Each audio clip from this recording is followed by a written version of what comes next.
Support the unit titles bill at this second reading, and as with so many bills passed over the last year in this House, this one is the work fundamentally of the former Labor government. What an easy life this government would have had over the last 12 months had the fifth Labor government not left at a considerable number of bills in the pipeline.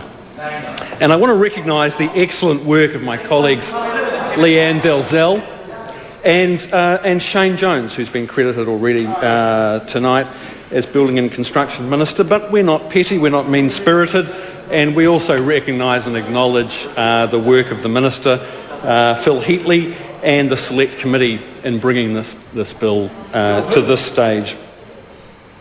As colleagues have said already, this bill repeals and replaces the Unit Titles Act 1972. 37 years have not been kind to that Act, and it's high time the Act was overhauled. We need a modern legal framework for the joint ownership of land, buildings and facilities. Times have changed. The freestanding bungalow on a quarter-acre section is no longer the only option for the aspiring Kiwi homeowner or the humble resident. Growing numbers of New Zealanders, especially in Auckland, choose a more urban lifestyle and choose to live in flats, apartments and townhouses. And sometimes those options, sir, are the only affordable route on offer for someone wanting to get into the property market. The bigger picture, as mentioned by my colleague Shane Jones, is that Auckland particularly, but also other New Zealand cities, must embrace high-density living if we're to stop the endless sprawl of our cities, if we're going to accommodate a growing population, particularly in Auckland, and if we're going to build cities that are both livable and sustainable. So this bill, sir, updates the Unit Titles Act. It's an important step towards encouraging and supporting apartment and townhouse living. Shane Jones set out some of the background to this bill, in particular in relation to the leaky home situation. One of the things that's really exacerbated the hard time that many apartment owners have faced when they've had leaky or rotting homes is the outdated governance structures and rules and regulations surrounding multi-title buildings, and the scenario of minorities within the body corporate holding back action that's needed to remedy structural problems and weather tightness problems, or majorities overriding the legitimate interests of the minority. And in that latter case, I've had members of the public in terrible states of distress approach seeking help with basically completely unsatisfactory situations within the body corporate, unable to get timely and fair redress for their problems.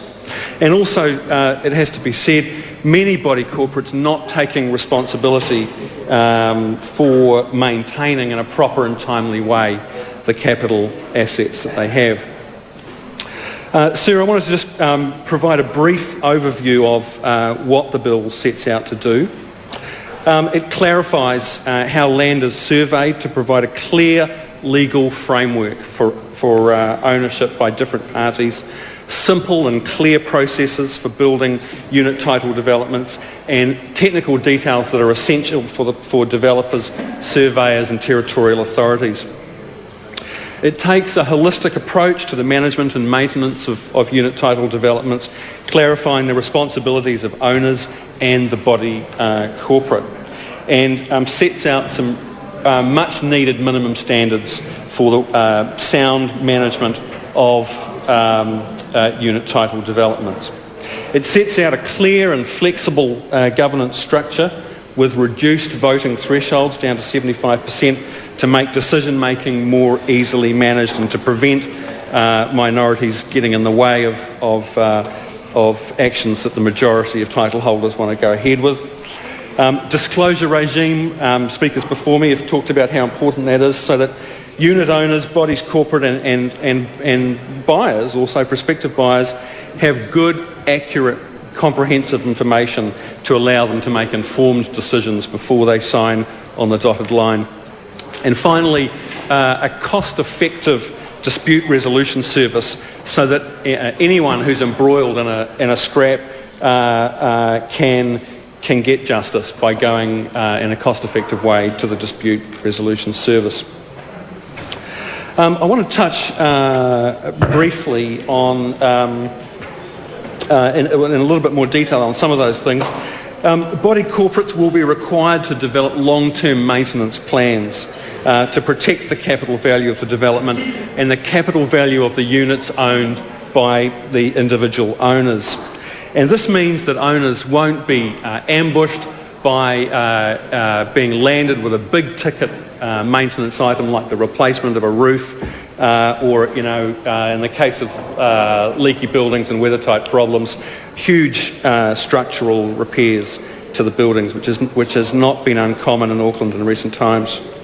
The body corporate has to be able to act quickly and decisively on behalf of all unit owners for the good of the development as a whole when repairs need to be done.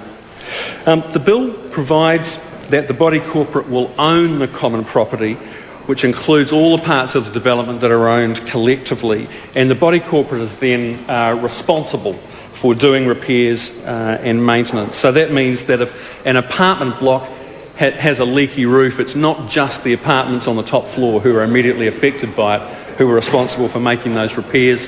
The entire body corporate will be responsible.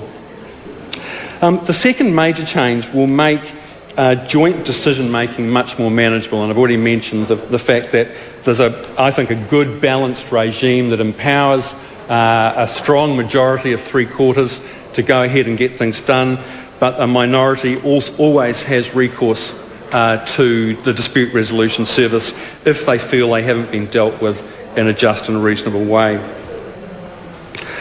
Many disputes in the unit title developments are created because people just don't know their rights or are unfamiliar with the rules of the road or of the game.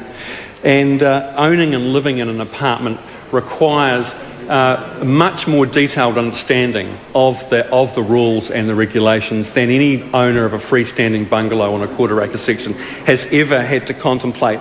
And that is, sir, is a cultural shift that we need to go through, particularly in our larger cities, as people live in these new environments. And this bill is incredibly useful in clarifying and simplifying the rights and obligations of title owners and in fact the body corporate. So that's going to be, Mr. Speaker, a really useful step towards actually minimising the number of disputes that arise in the first place. The fourth key change is around disclosure and educating consumers is a really principal part of this bill and enabling people to make informed and confident decisions.